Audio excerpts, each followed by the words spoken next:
LSU will be inside Tiger Stadium on Saturday morning for an open practice of sorts. Sounds like they're going to do some individual drills. Sounds like they're going to do some 11-on-11, perhaps a little bit of 7-on-7. I've got the schedule here. If you are interested in going out and checking things out on Saturday, football team's going to walk to Tiger Stadium at 9 o'clock and get to the Tiger Stadium about 9:15. The gates will open at 9:30 on Saturday. They'll start going through individual drills about an hour later at 10:30 is when they'll start going through drills.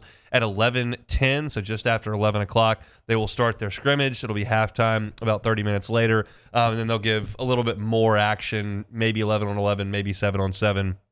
Maybe 9-on-7 at 11:50, and they'll wrap things up at 12:30 before the autograph session at about 1 o'clock inside Tiger Stadium. So you can get there at 9:30 as early as you want, be out of there before 2 o'clock on Saturday. But I wrote for LouisianaSports.net a 4 things to watch in this practice. Trust me, I'm not trying to sell you on massive sweeping takeaways from the open practice in Tiger Stadium. Like, that's not, everyone's aware that's not what we're in this for. But I know how much I'll care about LSU football. I know how much people crave football this time of year. If you're one of these that's locked in on baseball, or you're all Masters all weekend, or can't wait to get out fishing, like, God bless you. I'm not diving in too deep on football as well, but there are some of y'all that want it, and you're going to get some on Saturday. So here's some of the things that I'll be looking for on the field on Saturday, because I'll be inside Tiger Stadium. You're going to get a look at some of LSU's freshmen for the first time. You're going to be able to see some of these early enrollees. There are 12 of them.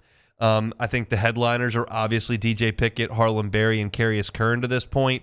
Pickett, you'll notice if you go out there on Saturday, is very clearly the tallest cornerback on LSU's team. That's like very obvious when they go through drills. He's also pretty skinny, and you'll see that when he's out there in individual drills. But when you listen to some of DJ Pickett's teammates talk about him, and you hear some of the things that have gone on in DJ Pickett's first spring, you feel like he's going to be a star at LSU, and you'll be able to get a look at him on Saturday. Harlem Bery is one of the most exciting playmakers that LSU's got on the roster this year, and he's just a freshman.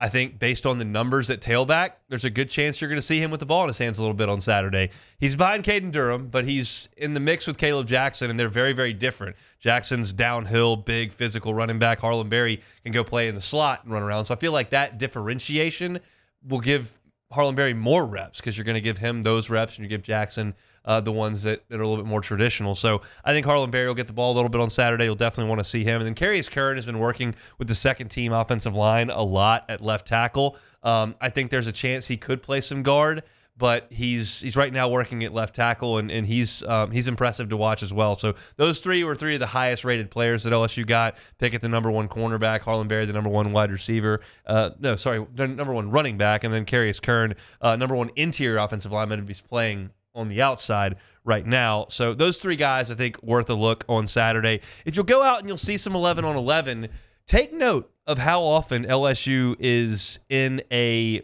2 tight end set on offense. They have done it a ton, and I think you'll see some of that on Saturday, and it looks good. Bauer Sharp lines up more in line.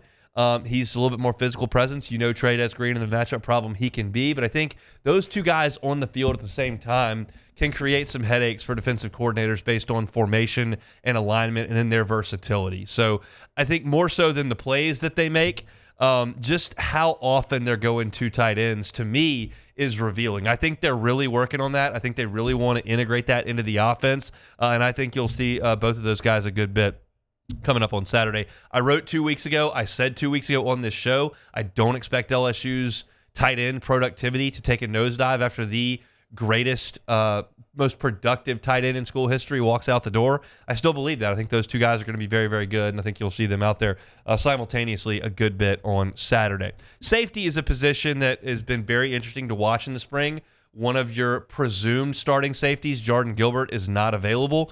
He's dealing with recovering of a shoulder and the surgery he had back at the end of the year. So you've seen a ton of Deshaun Spears. You've seen a ton of Joel Rogers. You've seen a ton of Tamarcus Cooley. And I think you're going to see a lot of that on Saturday. I think that there's a chance Mansour Delane plays a little safety for LSU. I think he's a corner right now, but he's a guy they brought in with a lot of versatility that could theoretically play some safety. So I'm just curious what the alignment is as far as personnel goes in the secondary. Is it Spears and Rogers back there with Cooley playing nickel? Does Cooley go back to safety to play next to Spears? And then on the corners, you've got Pickett and then Ashton Stamps and Jakeem Jackson. Like, I'm fascinated by how the pieces fit together in the secondary. And that has nothing to do with who makes what play on Saturday, just a matter of alignment. Like, who is out there at a given point on defense? I think that's fascinating for Saturday's practice. And as you move forward, the secondary shuffle is interesting. And then center. It's been the most surprising position to me in going to practice and kind of monitoring things. My assumption was from the first day we went out there, first day in March, center, Braylon Moore. DJ Chester, one of the guards. And from the first day we've gone out there, DJ Chester has been the starting center. Now, Braylon Moore has absolutely rotated in with the ones, no question. But every day I've been out at practice, DJ Chester has worked at center. Every day. Now, I haven't been to every practice, but I figured that you would have Chester moving. Like, I just didn't think after last year he would be a first-look option at center. Now, Brian Kelly said don't pay attention to the reps, don't pay attention to the rotations, don't pay attention to that. And that's fine. It's April. You can do that. But I just figured you would see Chester more often at guard. And you've seen that very little. So I'll be paying attention on because I will say this. As the spring has gone forward, you have absolutely seen DJ Chester play a little bit more at guard. Like, you've seen Braylon Moore sub in more. So maybe it's a deal where Chester knew where to be. He knew where to go. He was the guy that was leading the team through the drills.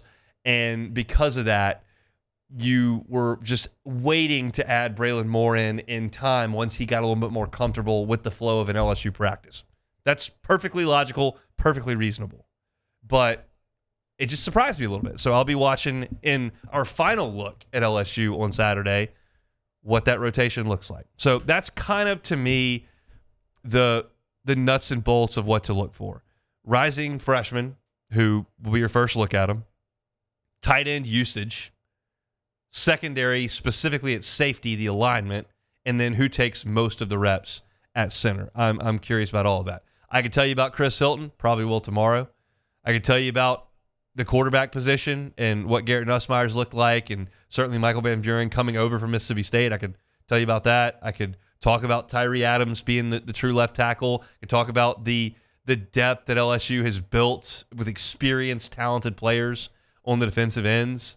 I love the linebackers. I've told you that. You're not going to see Whit Weeks and Harold Perkins. You talk about Jacoby and Guillory putting some pads on this week. Like, there are a lot of storylines. There's a lot of interesting pieces here and there. And I think the beautiful part about the spring is that it's a time for optimism. It's time for hope. It's time for experimentation.